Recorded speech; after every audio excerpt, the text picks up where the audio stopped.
What I was cut out for is managing projects and solving problems. Right. So my first role within the 6 months, my boss was like, actually you have a knack for finding problems, so why don't you start fixing it? The initial hypothesis to build A2D was A, can it be the angel list equivalent for Southeast Asia? And B, can it be that first or second check for founders who struggle to raise VC money?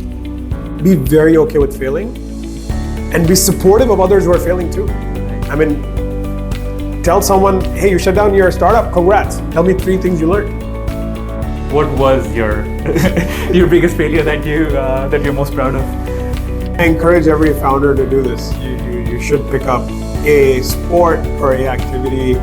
It's a big stress buster, it's a big mental release, but also is a big sign of how disciplined you can be with something. Hello and welcome to episode 33 of the Exponential Show. Today it is a pleasure of mine to introduce Ankit Upadhyay, the founder and GP of A2D Ventures. Ankit, it is a real pleasure having you here with us today. Likewise, thanks for having me. My intention is to do more of this year, so perfect timing and good opportunity. 100%. Between Papaya, Aya, and Siam Seaplane, or Seaplane Asia now, you've sent a few good portfolio companies our way, but I'm glad we've got you in the room today. So thanks for your support behind the scenes over the last year, but it was about time that you got on. Happy to be here. I'm glad you are now. Before we get started, just wanted to shout out our friends at True Digital Park who are hosting us in their podcast room today. They are the most comprehensive soft landing spot for international individuals and businesses here in Thailand. Between company registration to visas and work permits to immersion in the Thai business and cultural landscape, they are the place for you to be if you're an international individual or business here in Thailand. Thanks again for having us here today. Now, Ankit, let's just get down to the first question, which is something we ask all our guests, is what's your origin story? What were the events and motivations and stumbles along the way that led you to founding A2D and where you are right now? So if you could just kind of give us a backstory of... Sure. I mean, I have a classic Indian Delhi boy story, right? Correct. Born in India, I grew up in Delhi and then wanted to pursue the American dream. Right. So I went to the US for undergrad. I spent 14 years of my early years in the US and specifically in the Silicon Valley, in the Bay Area. Undergrad engineering, because engineering gets you secure jobs. So did that. And then I realized I'm not cut out to be the best engineer very early on in my career. I see. What I was cut out for is managing projects and solving problems. Right. So my first role within the 6 months, my boss was like, actually you have a knack for finding problems, so why don't you just start fixing it? Instead of complaining about it and telling me so many problems are in this and that, right? So one of my early days was I became a product manager, and then I spent about 14 years of my life within the same industry, which was semiconductors and advanced electronics. Okay. And because I was in the Valley, the opportunities were like that. Makes sense. And this is still 2008-9, so consumer tech was just coming off the chute. Right. And if you wanted to get a decent paying job, you would end up in semiconductor or some form of electronics, right? Right. And I did a lot of lateral moves within industry, consulting. I then went on to work and live in 6 countries. I spent some time in China, Japan, Philippines, Thailand, Singapore, Middle East, in the US. Largely, the trend was to go from high cost to low cost manufacturing. So if you look at any large manufacturing back then, whether it was Intel or IBM, Lenovo, SanDisk, the company I used to work for, they all said, look, we're scaling at a rate that the US cannot sustain the cost economics. Makes sense. So let's go to China and then further diversify the portfolio to be in Southeast Asia. So that's what I did. And what got me to Southeast Asia was also that. So I was consulting for a client out of Singapore. I spent about a year in Thailand running some factories for them. I see. And doing some optimization stuff. And suddenly we realized we actually liked Thailand for many reasons, both for personal life as well as professionally. And then I went to go work for McKinsey, based out of the Bangkok office. I served a bunch of corporates regionally. Right. From McKinsey, I went to Shopee. Shopee is also a lot of ex-McKinsey management team. That I've heard, yes. So it was just naturally a good fit. I see. From a communication style, working culture. And then I spent about 4 years with Shopee, wore multiple hats. I was head of supply chain, head of ops for Shopee India, which is a brand new country we had launched during COVID. And went the full cycle, right? So launched the country, scaled it, and then we had to shut it down because of macro headwinds. I see. And then in my last role, I was head of transformation and strategy for Shopee Thailand. And then now fast forward, why A2D and why this? It's a bit of both. So growing up in the Valley, you're part of that venture ecosystem. Right.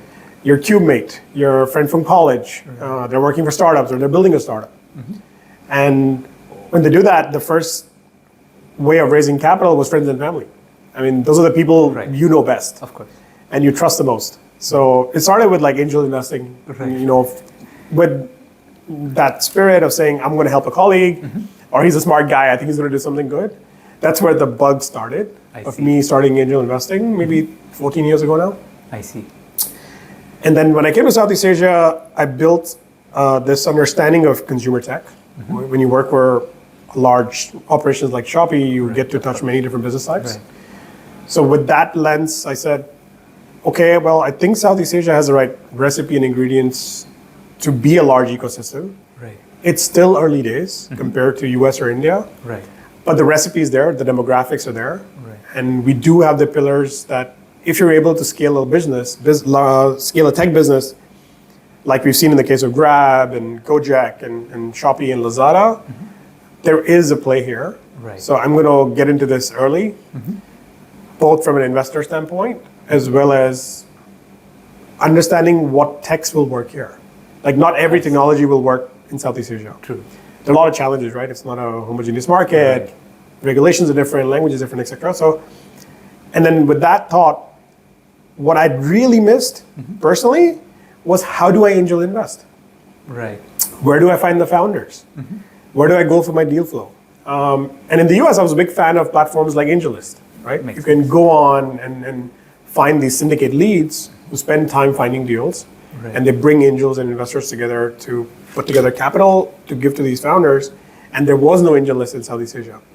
So I literally spent maybe 2 years scouting for deals by going to networking events or making friends with VCs, but then your time is limited because you're also running a business, right? Absolutely.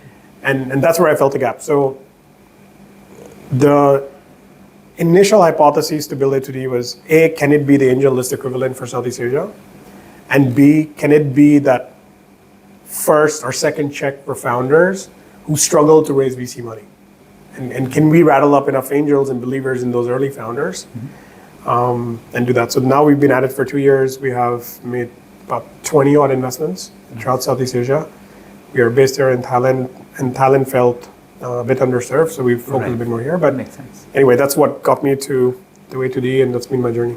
Awesome. It's been quite a fascinating journey, and sort of I believe it was your boss who said that you are you have a knack for problem solving. So it was kind of prophetic that you had to take such a long journey before finding that one problem that you really, really wanted to solve. So it's good to hear that, and the fact that you chose Southeast Asia, which I mean, we will dive into it a bit deeper as well, but I still feel it's still an underserved market.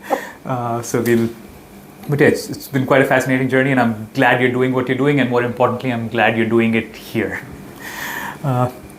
Now, just in terms of diving deeper into the problems you're trying to solve, so we're all very familiar with A2D, and you've been around and vocal for quite some time, even if you're not personally, at least your platform. But there are a couple of other initiatives that at least I personally have been following in VentureGrid and VentureSpark.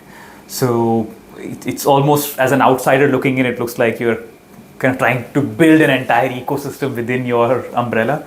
If you could just walk us through the exact problems that A2D is solving in terms of just the deal flow and things that you mentioned versus VentureSpark, and now the most recent being VentureGrid, and how they all fit into each other as a big piece of the puzzle. Sure. I think it lends itself onto the same mindset of problem solving, right? I mean, I see a problem, I tackle it. And I think the other part is the personality I carry is very operator-like. So I like to build things, see them scale, operate them. And I get very restless when I have nothing to do or I'm sitting back and seeing a problem. It's like, oh, I hope someone fixes. So all of this started from that. In the first year of A2D, we got a lot of feedback, good and bad. The bad was, it's not going to work. Angels are not educated enough. We don't have enough angels. Our angels are high touch. So when a founder doesn't know them personally, they're never going to write a check, right? So I sort of took all that advice and said, okay, well, A2D is solving two purposes. On the left end of the spectrum, these are founders who need early stage venture capital.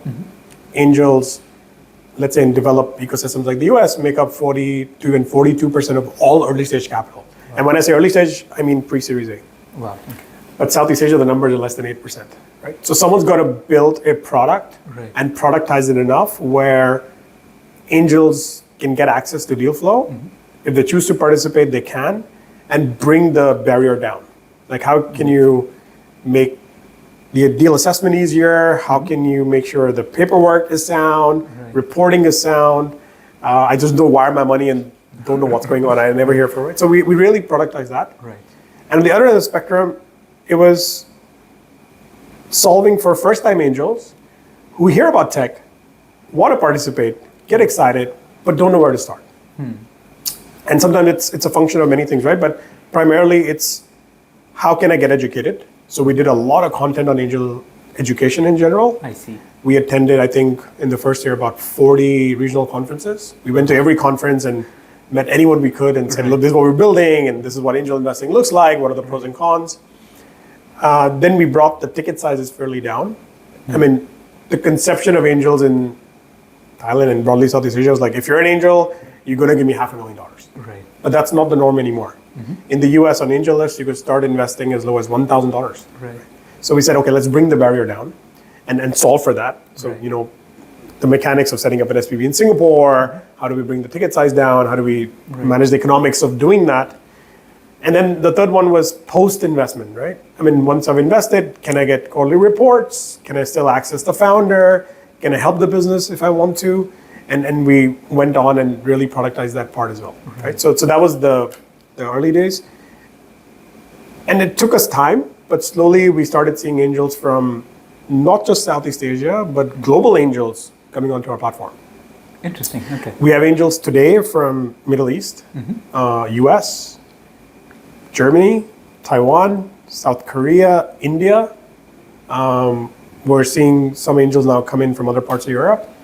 So I guess it was that chicken and egg problem. There are angels in Southeast Asia who are not educated on the asset class and don't want to participate, or want to participate but with high touch. But then there are other angels around the world who understand what angel investing is, understand what venture space is, think alike for Southeast Asia, but didn't have access, right? So I guess that gave us that opportunity, but also the challenge to become that cross-border platform. So it's a flow of capital and flow of education, right? So you teach someone about the region and they get excited and then they invest. So that flywheel started to really work maybe after a year or so. And then we were able to deploy capital into these opportunities. In the process of doing that, and I'll move on to Venture Spark. In the process of doing that, I say this quite a lot of times, but being a founder is extremely challenging and it's tough. I mean, you know this, you're a founder, I'm a founder. Extra gray hair to show Sleepless nights, insecurity, don't know what's gonna work or fail. So being a founder is tough. I mean, everyone knows that. Being a founder in Southeast Asia is tougher, right? Being a founder in Thailand is the hardest of all these three. I mean, lack of capital, an ecosystem doesn't support. There's a big societal mindset of failure is not acceptable. And in general, failures are not celebrated in Thailand, right? I mean, and also founders are not celebrated as much. I think they should be for building ventures. So then we said, okay, Thailand has this unique problem where the ecosystem is still very much behind. It's behind Vietnam, it's behind Indonesia, it's behind Philippines for that matter. We don't have a lot of early stage VC funds here. We have a lot of corporate venture capital, but corporate venture capital has a different risk appetite than a conventional VC for angels. And we constantly kept meeting founders from Thailand who felt they were ready enough, but not there yet. I see. And we were rejecting them. I think to our last count, we have this database, but it was like 700 founders from Thailand, all over Thailand. That's a big Bangkok, number. Chiang Mai, Phuket. Then we kept saying no. We said, hey, the idea is not ready yet, or your tech isn't there yet, or you don't understand venture capital yet. You don't even know what you're getting into. Maybe venture capital is not right for you. So that was part A. Part B, when we were traveling across Southeast Asia, we realized there's Antler in every country. There's Antler Singapore, there's Antler Indonesia, there's Antler Vietnam, Antler Malaysia. Where's Antler Thailand? There's none here, right? So we felt that there was a real need to serve this community of founders who have the right intent, have the right spirit to build a venture, just don't have the tools to do it. And can we build an accelerator that fulfills that need and that problem to serve these founders? And we didn't know what's going to work or not. Last year we said, okay, let's try one cohort. Let's bring in 20 founders and see what ideas come through. We got some partners. DEPA, the Digital Economic Promotion Agency, is one of our partners. InnoSpace Talent is one of our partners. And we said, okay, let's try a batch. I mean, what's the worst that can happen? Either we don't find good enough founders or talent is just not ready yet, right? So cohort 1 was great. We were able to get 180 applications. Our target was to get 50. Okay. But we got 180. We got a bunch of founders who are either expats living in Thailand or Thai founders building for global problems. So that was pretty exciting. We ran the full cohort. We did a demo day. And some of the feedback we got was, if I didn't have VentureSpark as a platform, I wouldn't even know how to pitch. I didn't even know how to shape my business model. And some of the ventures have died since then, which is totally okay. But at least through the process, you learn what's not venture fundable. And you understand that venture is not right for me. And that's the whole part. So that led us to VentureSpark.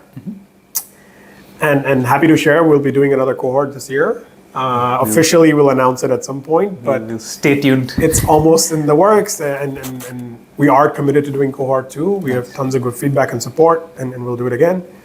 And now moving on to VentureGrid. So while building VentureSpark, the commonality we discovered across all the founders unanimously is like, hey, can you help me find a good mentor? I have a GTM problem. I have a marketing problem. I don't know how to prepare my data room. I don't even know how to do my financial modeling. And we were pairing up all these mentors with founders, either for one-on-one mentor sessions or for masterclass formats. And the feedback was great. They're like, wow, I mean, and we deliberately brought mentors from all around the world. We had a unicorn founder from India who was a mentor. Nice. We had a couple of mentors from US, a few from Thailand, a few from Singapore. And the feedback was great. Like, hey, it was eye-opening. I was just thinking like, I'm building for this bubble and I'm only going to serve a Thai market, but this mentor told me, no, actually your right market is in Switzerland. And we have one startup who actually shut down their Thai operations and now they're only selling in the US. It's a cosmetic brand. I see. Interesting. Which is designed for athletes and functional sport players to wear the right sunscreen when you're doing your Ironman. I see. To wear lip gloss that doesn't just fade away after an hour of running. It's called MOY, or Movement of Youth. So now they're only doing US. Their GTM is just US. So I mean, that sort of eye-opening was like, okay, now I see another problem, which is, I see a lot of founders who want help. They seek mentorship. They want the right advice at the right time. And then the other end of the spectrum, I kept on meeting a lot of mentors who wanted to pay it forward. They're happy to take an hour of their time to say, I'll advise, I'll coach. If I can make some money doing that, great. But I want to be engaged, right? And hence VentureGrid. We said, okay, let's put these two together, create this platform where we bring best mentors, or to our best effort, the right mentors across domain expertise, across countries on the platform. and then we get the founders to come, book a call, get help, and see where it goes. So it's still very much an MVP or trial. Right. We're in early days. We have some good numbers to share. I mean, we have, I think, about 250 odd mentors, global mentors on the platform today, Nice. covering several domain expertise. I think we have 300 plus founders that are on the platform. I think we just crossed 100 calls or conversations on the platform. We're not monetizing it yet. Nice. It's completely free today. And how this all patches in together, your question about, am I building my own ecosystem? I didn't intend to make my own ecosystem. Right. I think by solving these problems, I just happened to create a community of investors and founders and mentors that all are sort of tied in together and essential for any ecosystem to develop. Right. So it's not my ecosystem. I think what I'm trying to do is bring all these essential elements for the ecosystem at large, for both Thailand and Southeast Asia to sort of progress forward. That's awesome, and it's a great explanation, at least for me, because I've had a very advantageous vantage point of not just seeing your portfolio companies through the interactions we've had on the show, but also people in my acquaintance have invested through the A2D platform, small amounts as low as $2,000-3,000 USD. So I've heard anecdotes of that experience.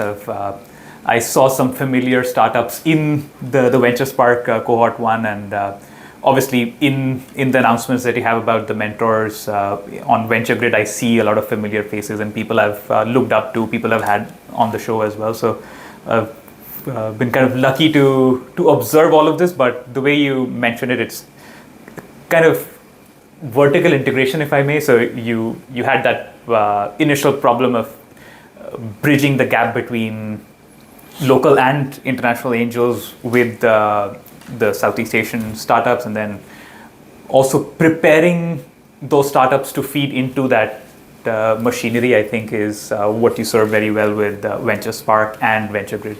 So now that you explain it, now it seems so obvious to me. But no, I'm in for the long game.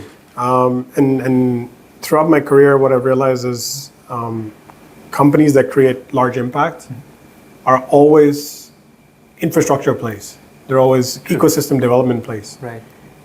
They may not yield results in the short term, but in the long term, and certain things you can't control, like the macroeconomics you can't control. Down market cycles you can't control.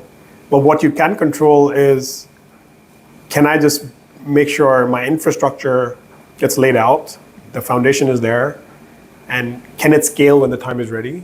So I'm a big fan of sort of building that out.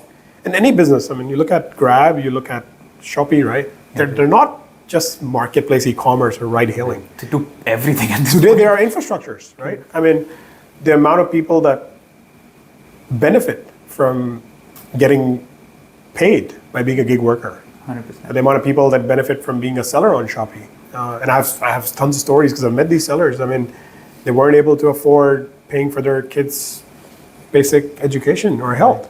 And now Shopee becomes that platform. And that ecosystem enables them to scale a business that feeds other people that are dependent on them. So I think, I'm not saying I'm on that big of a mission or I'm going to have that impact, but I think by virtue of doing this, the more ventures that are being built, the more jobs that are being created, 100%. it eventually creates a snowball effect of impact that's way beyond what I'm putting as a check, or 100%. an angel is putting as a check. And I think if I can play a small role and be a catalyst for that, I think I'll be happy with that. I would take that any day of the week. But appreciate that context. And for what it's worth, I can already within my small bubble see the impact your work is having across the ecosystem. So I just wanted to appreciate that on camera and off it. Thank you, appreciate it. Now, so diving deep into something that you mentioned earlier, and it has been a recurring theme with our guests operating regionally, is Southeast Asia is not a homogeneous market, right? I'm just stealing your words here.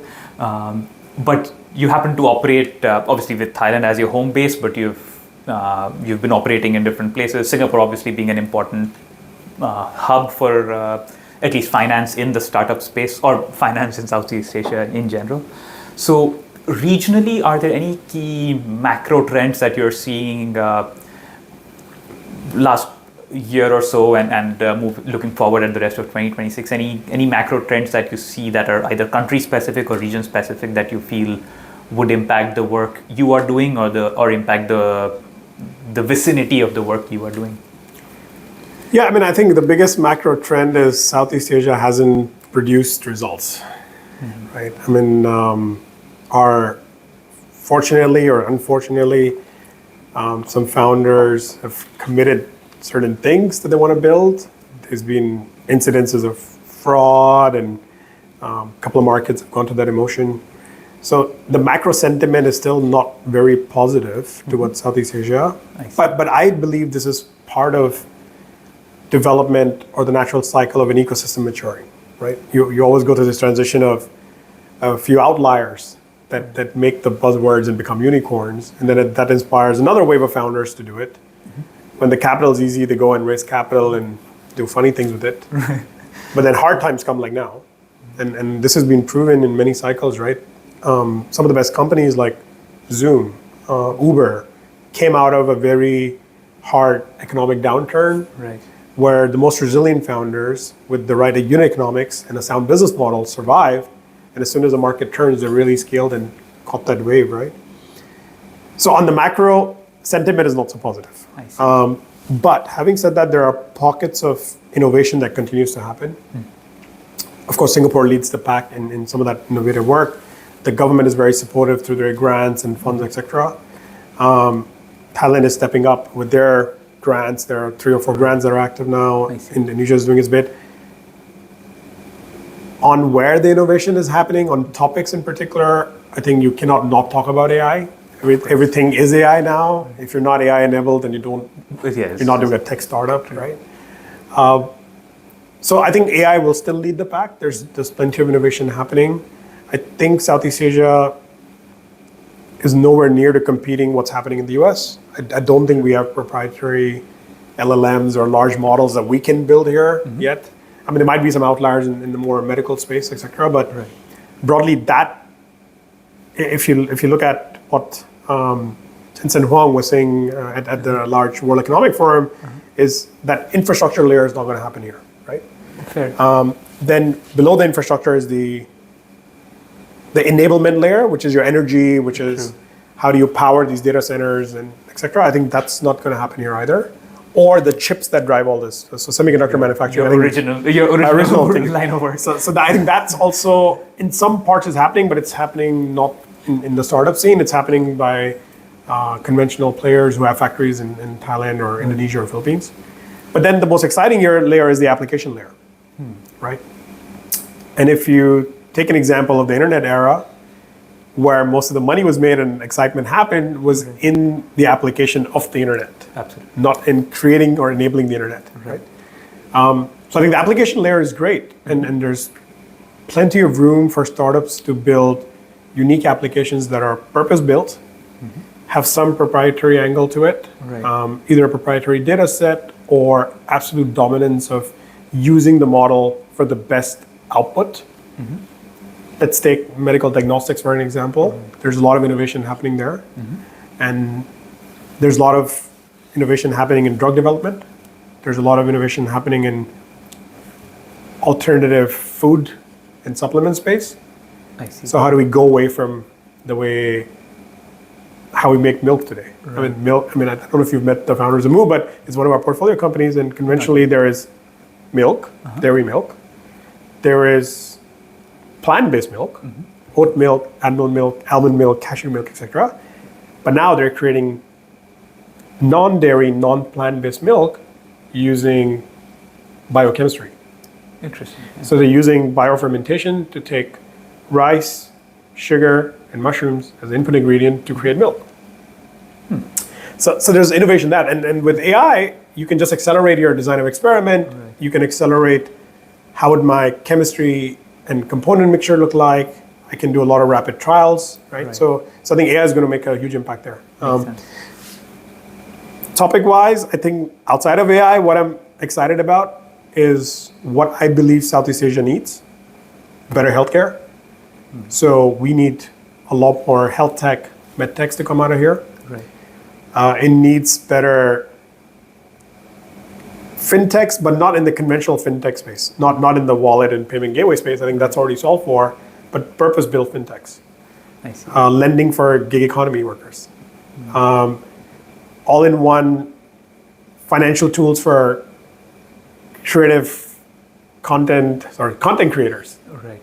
It's a big problem. I mean, you could be the best content creator, but you're terrible at managing finances. You're terrible at invoicing at the right time. You're terrible at driving a savings plan, Right. finding the right credit card for you and your business because they're all in one. True. So how do we capture those new ways of work and build solutions for them from a fintech angle, right?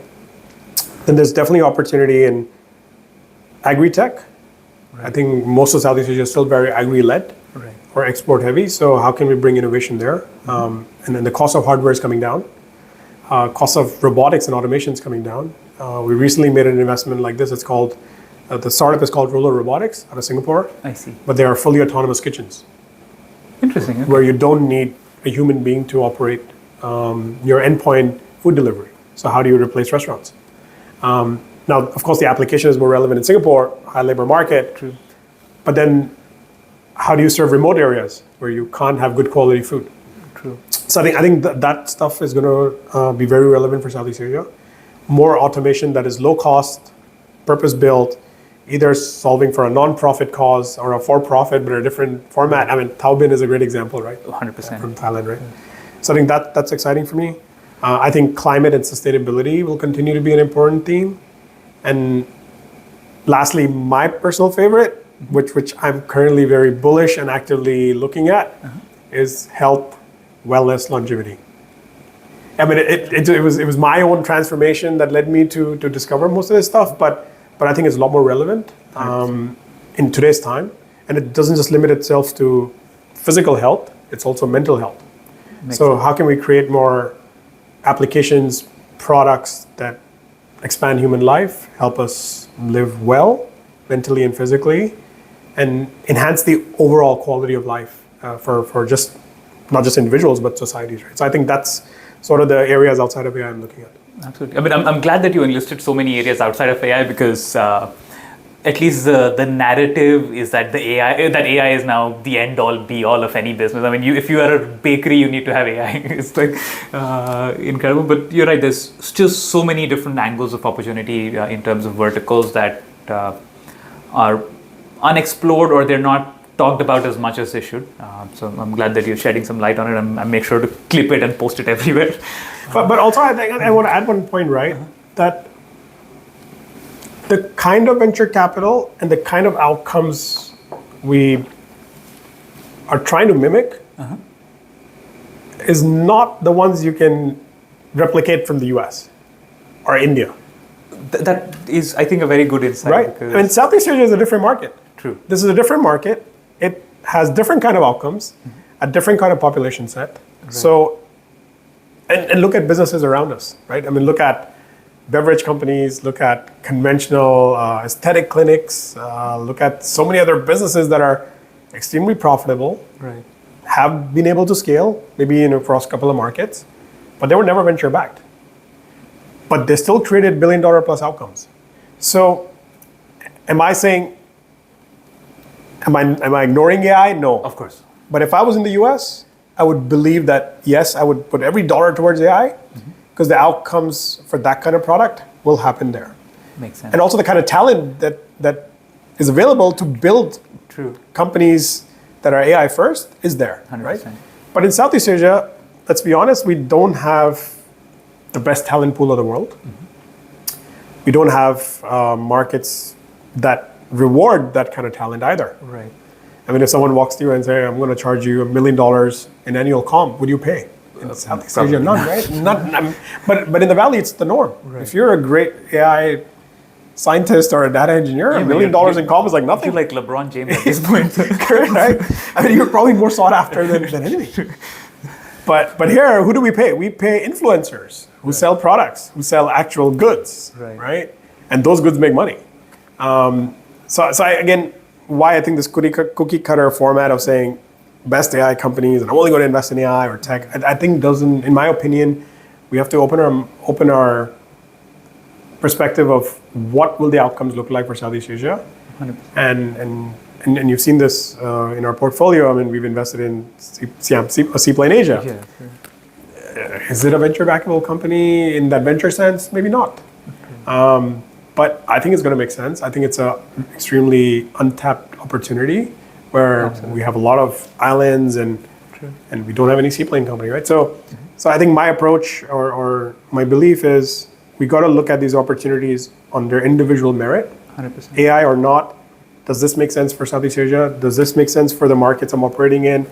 Does it meet an unserved need? And will the customer pay for it? If it's all yes, yes, yes, and also if it's a great founder building it, if it's all 5 yes, it's a decent opportunity to back.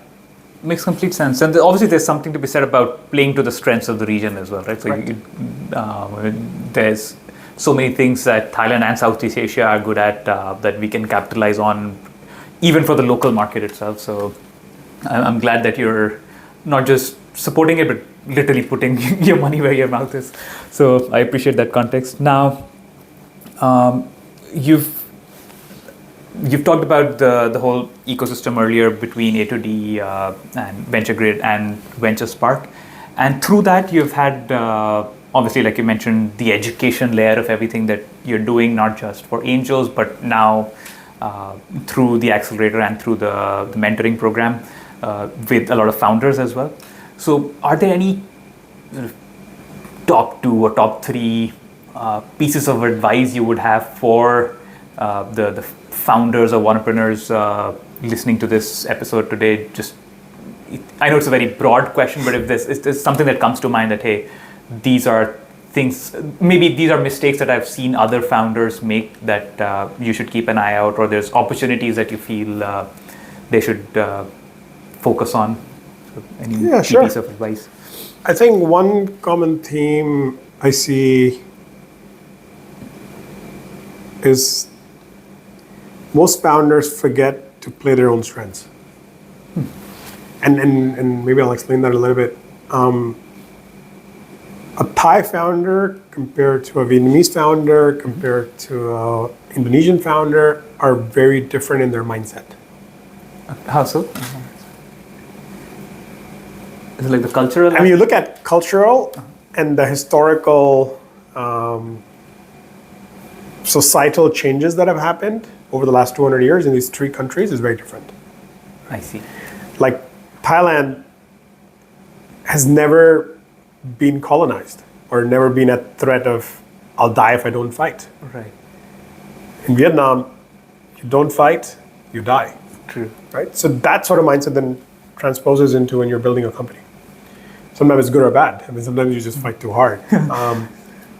Or let's say for a Thai founder, the Kreng Chai culture that we know, you can look at it in a good or a bad way, but I look at it in a positive way because I think it enables founders to continue being humble and always listening to the customer and then fine-tuning their product quite swiftly based on customer demands. Right. So I think that the founders have to first understand their own strengths, their cultural differences, and then as they map out their customers, try to understand where they're coming from. Right. An American, an Indian customer is very okay with negotiating with you on the table and be very blunt about it. True. Now you as a founder, you will say, oh, sorry, I got Kreng Chai, so I just said yes. It didn't make sense. So I think understand who you are culturally, what are your strengths, what are your networks, how can you use that to grow your business from 0 to 1, and then find the right mentors and people who can help you to go from 1 to 5, right? So I think that would be one. Second is, I commonly find this, many founders think they know it all. They don't seek help. For them, like, if I join an accelerator, maybe it's a waste of time, or maybe I could do something else with my time, or maybe I'm really not going to learn that much, right? So not putting themselves out there and admit that I don't know it all. I'm doing this for the first time or even second time, and we've had in VentureSpark founders who were second-time founders. Right. But be open to that learning experience. And if you get nothing out of it, what you do get is at least being part of a community of other founders. True. And you learn off of each other, right? So having a very open mindset to say, I can learn it all. I don't know it all, but I can learn it all, and that's the only way for me to build a company. And the third and the biggest one is be okay with failing. Don't think failure is the end of the world. Right. Don't think shutting down one business is the end of the world. It's all part of the process. Right. The more you fail, the more you know what not to do. The more you know about yourself. And it's good. You develop as an individual. Maybe you're not cut out to be a business owner. Maybe you're cut out to be a CTO. Mm-hmm. So then go find someone else who has the other skill set and partner up to build a venture. So be very okay with failing, and be supportive of others who are failing too. Right. I mean, tell someone, hey, you shut down your startup, congrats. Tell me 3 things you learned. Right. Or what can I learn from you, from your experience? So celebrating failures is equally important. And being okay with failing is also important. And as a society, can we be okay with failures, part one? And B, if you meet a founder, could be a friend, could be a cousin, could be anyone you know, it's always asking that one simple question: can I help? Is there one thing you're struggling with? Can I help? I think we don't do that enough. We jump into asking, so where's your startup? How much funding you got? What sort of traction you have? What are you building? If we as a community can say, what is that one thing you're struggling with? And how can I help? I mean, you never know. It might be that one connection that could change the trajectory of the company, right? So, 100%. And yeah, those are my 3 sort of more philosophical big ones. No, but yeah, those are definitely things that one should think about, right? Sorry, I cut you. You were saying? Yeah, but on the tactical side of things is taking fundraising too easily, like too lightly, not putting enough time and effort in fundraising, getting your pitch deck right, getting the problem statement right, and being fundraise ready, meaning be okay to hear no's. Emotionally, mentally, just be okay with that. That's one tactical advice. And the other one is, and this is one of my biggest pet peeves, is sizing your market wrong. Like getting your TAM absolutely wrong. I mean, if you tell me you're building another glass manufacturing company and my TAM is 180 billion, yes, but okay, how and why you, and et cetera. Right? So getting the market sizing right, at least showing this is my market size, and I'm going to capture X of it, which is SAM or SOM, and how I'm going to go about doing this in the next 18 months. Right. Don't tell me what you will achieve in 5 years, which is becoming this billion-dollar company. Right. Yes, I want you to get there, but with the money you're raising, with the resources you have, what is your plan in the next 18 months? And how are you the best team to execute to that plan? Got it. With your previous experience, with the tech you have, with the network access you have, and the limited capital you're raising today. I think most founders, throw moonshots, which is great. Right. But is there a solid execution plan for the next 12 to 18 months? I think most of them miss out. Interesting. That's something that I hope a lot of people are listening to, because it's kind of something I've been guilty of myself as well back in the day, but it's something that is definitely food for thought, especially those in the early days where you're still figuring out what your execution play is. So definitely valuable advice.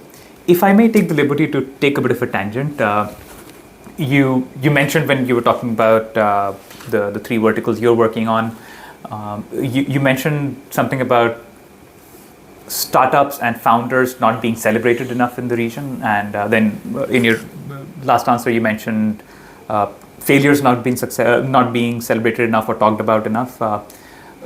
If you could maybe shed some light on or give us some ideas of what we as Exponential can do better in those areas, telling better founder stories, better business stories, and better celebrating not just the ones who did well, but the ones who learned. So. I think social media and content creators like you play a big role in this. I think the emphasis has to be on the battles you lost. Right. And we often ask people like today you asked me a bunch of questions, but you didn't ask me like maybe food for thought, but said, what was my one big failure I'm most proud about? And I have a bunch under my belt that I really failed at, and I'm still proud about it. But starting with that, sometimes you win the war, but you lose a lot of battles, right? To win the war. So for the successful ones, what are the battles they lost? What are the lessons learned? That would be one avenue. Honestly.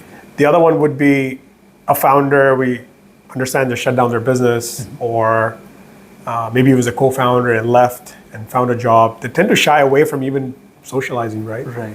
So seeking out who those people are and asking them what happened and can you just share? And saying, I think that's very valuable knowledge there, right? And probably the last bucket, which is very hard, is when you fail, sometimes you don't fail as an individual.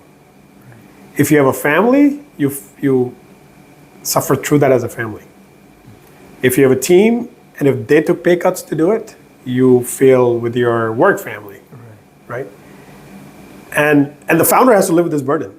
And for a long time, it becomes a very emotional burden on some of them, right? Hey, I failed my family, I failed the people I brought along on my journey, I failed my co-founders.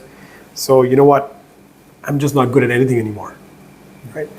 So these families and friends go through their own process of that too, right? And if you can, I don't know, I'm just doing creative imagination here. If you can find a co-founder, a family member, and a friend who saw this individual go through that journey, and from their mouth, hear what he had to go through, how did he build it, what did they learn, and how today they're stronger together, whether they moved on to getting a job or building a next venture, I think that's going to encourage a lot of people to not be scared from failing. Very valuable.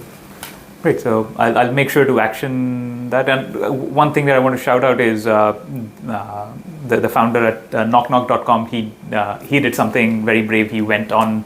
I'm forgetting the name of the podcast, but he did get vocal after that. So and he shared his story, and for better or for worse, they did a lot of interesting things in their space. So just credit where credit is due there. Yeah. But also in the spirit of conversation and sort of executing on your feedback, what was your your biggest failure that you're most proud of? I think I've done several, but the one I think grew me personally as an individual is my whole Shopee India experience. I see. So we were tasked to launch Shopee India on a very short timeline. I wouldn't call it as a failure because there were certain things out of my control. But along the way of building it, I did make mistakes, right? Some were hiring related, some were operations related, some were being too naive and taking things at word.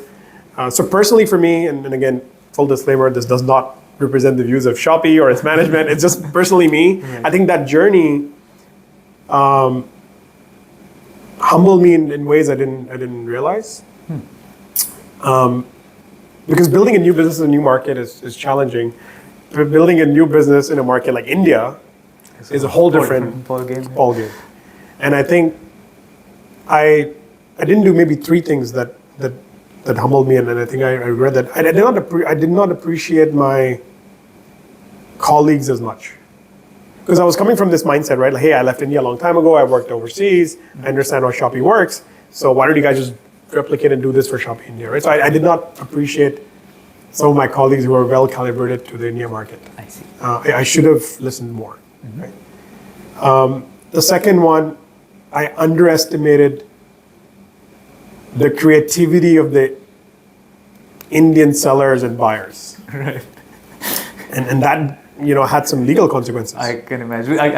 That's the first place where my mind went when you use the word creativity. Even today, you can do that. If you Google Ankit Shopee India, all you see is like all these legal cases against me. Ouch. It's out there in public, right? Okay. So I really underestimated that side of thinking of what a large business can bring to me and how much stress will it bring to me from that process, right?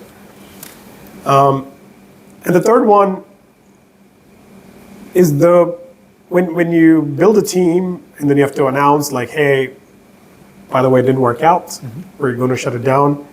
You go through a whole different journey, right? I mean, of course, some people are okay with it, but then there's always edge cases. Someone who took a home loan to move to a different city. We had one instance where someone had a mother who was going through a cancer treatment, and he just relocated the mom to be with him. And I think what I learned from that process is